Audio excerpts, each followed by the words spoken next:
네, 창세기 17장의 그 할례에 관해서 우리가 공부했는데, 그 할례라는 것이 바로 하나님께서 우리에게 믿음을 요구하시는 그 증거라는 것이죠.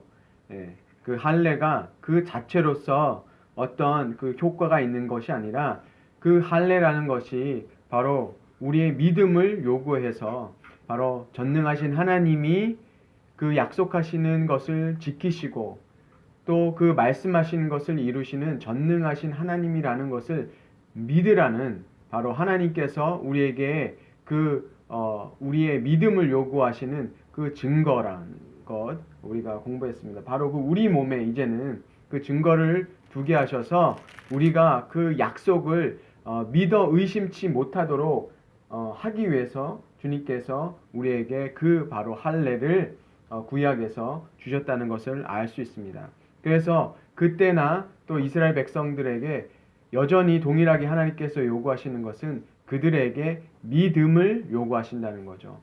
그래서 우리가 그 세례를 받은 우리에게도 바로 그 세례 자체가 우리에게 효과가 있는 것이 아니라, 그 세례를 통하여서 우리의 그 옛자가 죽고 우리는 그 여호와 하나님 께서 보내주신 그 예수 그리스도를 인해서 우리가 구원을 얻는다는, 그 구원을 믿으라는, 그 구원의 그 하나님의 그 능력을 믿으라는 것을 우리에게 말해준다는 것을 우리 생각해 봤습니다.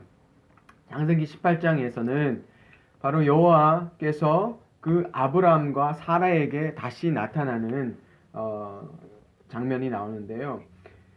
처음에 이 세 사람이 아브라함에게 나타났을 때가 뭐냐면, 그 날이 뜨거울 때에 이렇게 얘기하고 있습니다. 근데 아브라함도 그 장막문에 앉아 있었다 그러잖아요. 그러니까 그만큼 뜨거워서 그 근동에 낮에 뜨거울 때는 엄청나게 뜨겁잖아요. 그래서 40도가 넘는 그 더위에 그 햇볕이 엄청나게 강하고, 그래서 보통 낮에는 일하지 않고 어떻게 합니까? 보통 쉬고 또 그러는데, 그 시간에 손님으로 왔다는 거죠. 그런데 아브라함이 어떻게 합니까?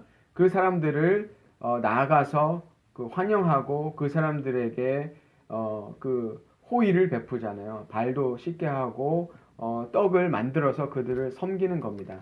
이때에는 아브라함이 그 사람들이 어떤 뭐 주님의 사자라든지 그런 것을 알아서가 아니라, 그냥 그 당시에 그 땅에서 사람들이 손님 또 여행하는 그런 사람들을 좋게 선대하는 그런 풍습이 있었는데, 바로 아브라함이 그것을 지금 행하고 있는 거죠.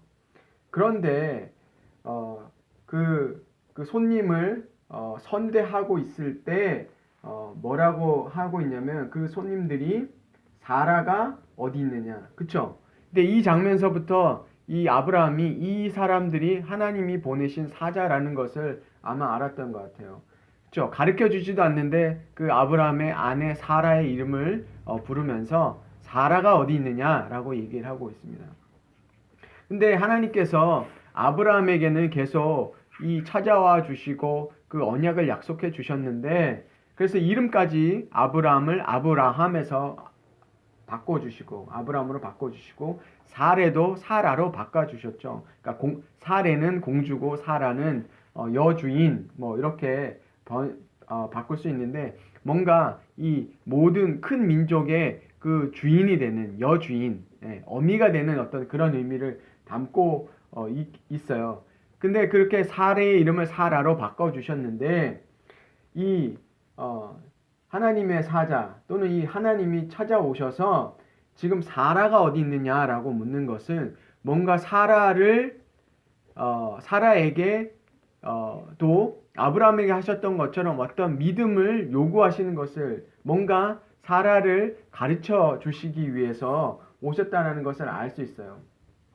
근데 사라가 사라에게 어떤 그 약속을 주시냐면, 바로 그 아들을 주실 것에 대해서 말씀하셨는데, 사라가 그것을 듣고 어떻게 합니까?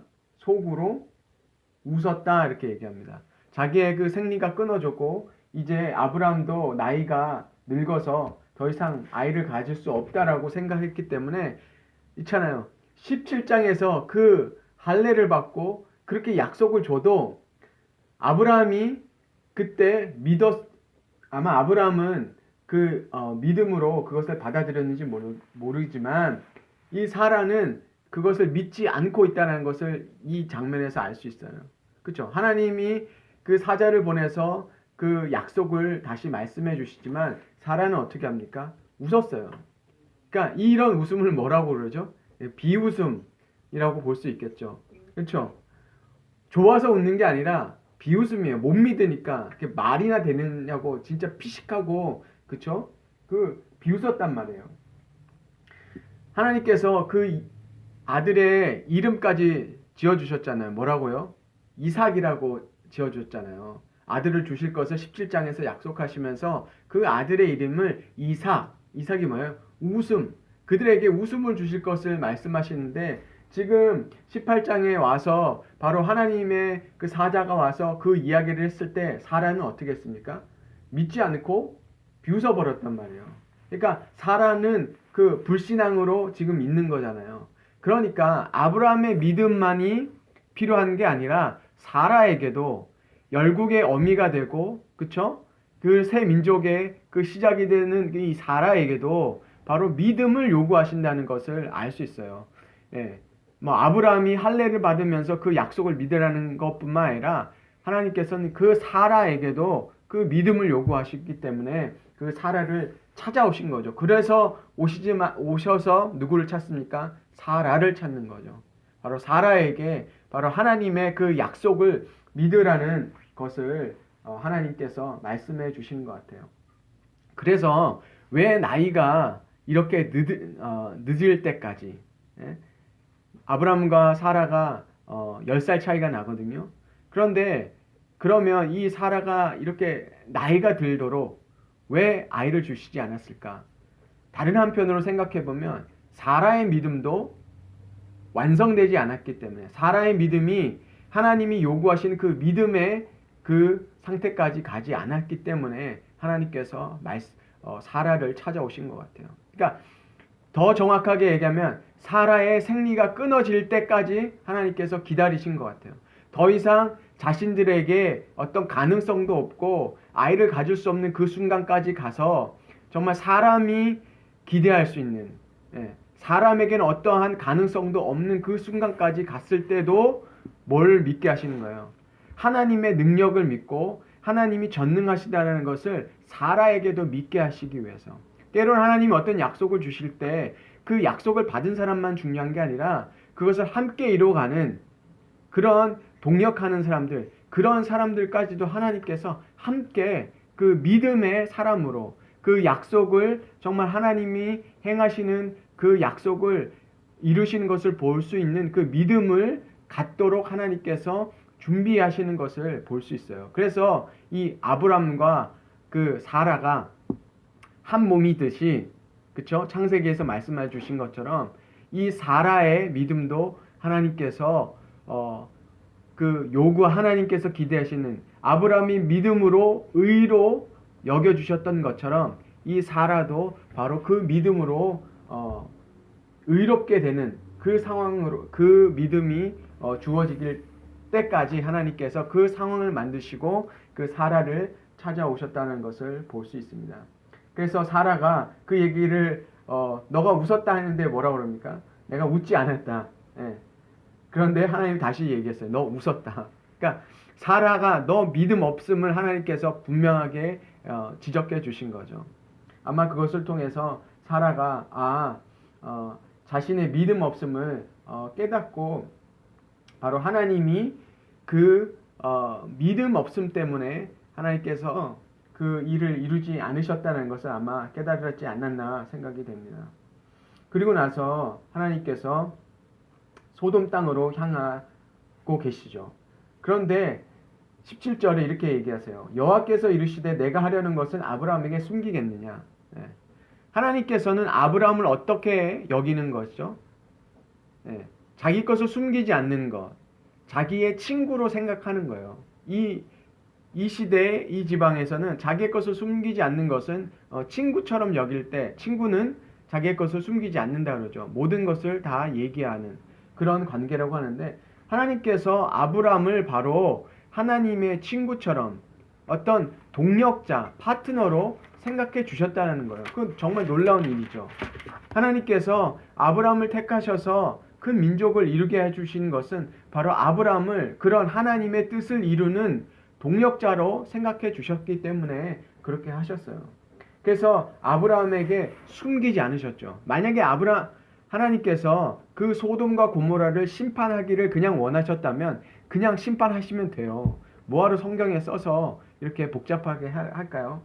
그것은 바로 하나님께서 아브라함에게 그만큼 하나님이 하시려고 하는 것을 다 나타내 주시고, 그 아브라함에게도 당신의 그 뜻을 보여주셔서 아브라함이 뭔가 하나님께 어떤 반응을 보이기를 원하신다는 거예요.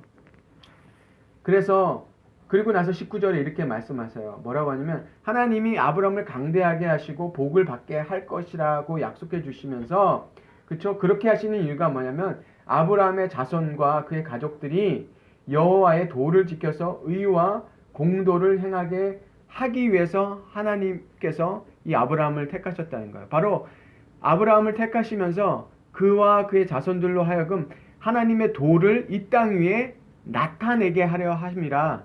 그것이 하나님의 의도라는 거죠. 하나님을 이 땅에 어떻게 하라는 거예요? 나타내라는 거죠. 예. 우리가 하나님의 백성이 된 것은 하나님이 하나님의 도, 하나님의 뜻, 하나님의 진리를 드러내라고 하는 거예요. 그리고 그것을 하나님께서 알게 해주시고 나서 그 소돔과 고모라의 죄가 많다. 그래서 그 심판으로 가신다는 것을 지금 알려주고 계신데, 그리고 아브라함이 어떻게 합니까? 그 하나님 앞에 서서 지금 이야기하고 있어요. 뭐라고 하냐면, 하나님, 의인과 악인을 함께 심판하시면 어떡합니까? 그렇게 얘기하니까 하나님께서 50명이 있으면 내가 심판하지 않겠다 라고 말씀하셨죠.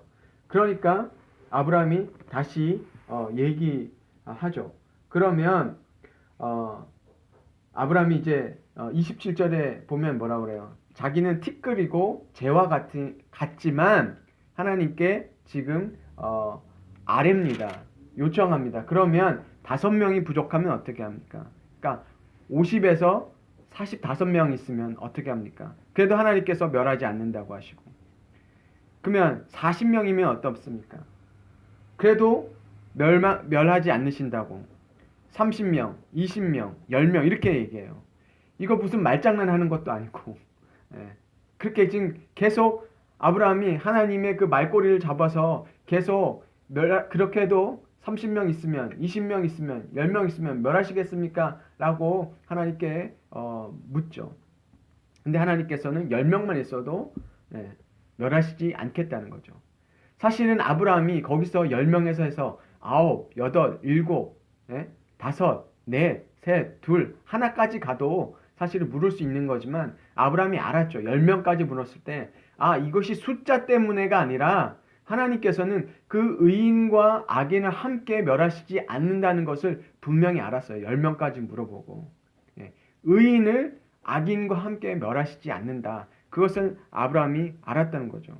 그러니까 아브라함을 이렇게 하나님께서 화내지 않으시고 아브라함의 그 1명, 10명씩 줄여가면서 계속 그 말하는 것을 하나님께서 받아주시는 것은 뭐예요? 그만큼 하나님께서도 그것을 그 사람들에게 긍휼을 베푸고 의인을 구하신다는 것을 알 수 있어요. 구약을 읽을 때 사람들이 제일 힘들어하는 게 뭐냐면, 어떻게 사랑의 하나님이 그 구약의 그 이방 민족들을 이스라엘 사람들한테 손에 붙여가지고 손에 다 넘겨줘가지고 무자비하게 다 죽이게 하느냐. 이게 무슨 사랑의 하나님이냐. 실제로 제가 LA에서 만났던 어떤 의사분은 자기는 구약만 읽으면 진짜 이런 하나님을 어떻게 믿느냐 그렇게 얘기를 하더라고요. 어떻게 죽여도 싸그리 애들까지 다 죽이는 그런 하나님을 도대체 어떻게 사랑의 하나님이라고 볼 수 있느냐. 근데 우리가 바꿔서 오늘의 말씀을 보면 하나님이 벌을 주기를 원하시는 하나님이 아니라 긍휼을 베푸시고 그 의인을 구하기를 원하시는데 문제는 어디에 있죠? 바로 인간들이 바로 하나님을 반역하고 바로 그 죄악이 그들 땅에 차고 넘쳤다는 것을 알 수 있어요. 그래서 하나님이 그들을 심판하실 수밖에 없는 거죠. 이전에는 물로 심판하셨지만 하나님께서는 이제 이 땅을 하나님께서 그렇게 물로 다 쓸어버리지는 않으시만 그 의인이 있으면 그들 심판하시지 않는다고 말씀해 주셨거든요. 그래서 하나님께서는 예레미야 5장 1절에서도 뭐라고 하셨냐면 너희가 만일 정의를 행하면 진리를 구하는 자를 한 사람이라도 찾으면 내가 이 성읍을 용서하리라. 그러니까 예루살렘에 하나님께서 뭐라고 하시냐면 예레미야 때 이 거리에서 의인이 한 명만 있어도 내가 여기를 멸하지 않겠다. 그 얘기가 뭐예요? 의인이 한 명도 없다라고 얘기하는 거예요. 그 예루살렘 그 하나님의 도성에 의인을 하나님을 찾고 하나님을 구하는 자가 한 명도 없다는 거예요. 그래서 하나님께서 용서하실 수 없다는 거죠. 그렇죠? 그게 바로 공의의 하나님인 거죠. 한 명이라도 의인이 있다면 하나님께서 용서하시고 멸하지 않으시지만 그렇지 않다는 거죠. 바로 소돔과 고모라가 그런 땅이었다는 거죠.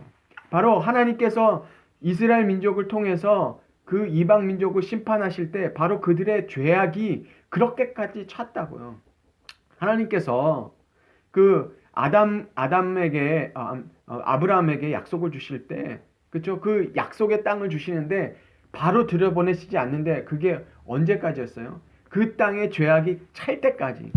그러니까 하나님께서도 참아 주시는 거예요. 하나님께서 더 이상 그 죄를 참지 못하시는 그 시간들을 주셨는데 400년이나 넘게 하나님께서 정말 기다리시고, 그렇죠? 그러니까 하나님께서는 자비와 그 긍휼이 많으시는데 바로 우리 인간이 그 하나님께 돌아서지 않는다는 것을 알 수 있습니다. 그래서 하나님께서는 바로 이 아브라함을 통해서 아브라함이 어떤 약속의 자녀, 그렇죠? 하나님의 그 택하신 백성으로서 어떤 걸 원하시냐면 그 사람에게 뭔가를 얘기해 주실 때는 늘 이 성경에 보면 하나님이 누군가를 보낼 때 꼭 이렇게 말씀하시잖아요. 내가 누구를 보낼고, 그렇죠? 이사야에게도 그렇게 말씀하시잖아요.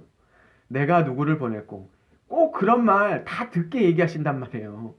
그렇게 하시는 이유는 뭐예요? 하나님께서 늘 하나님의 그 의중을 자꾸 나타내 주시고 하나님께서 뭔가 하실 계획을 나타내 주시고 이 심판까지도 약속해 주신 그 미리 알게 해 주시는 거, 깨닫게 해 주신다는 것은 뭐 하라는 거예요? 우리가 중보하는 사람이 되라는 거죠.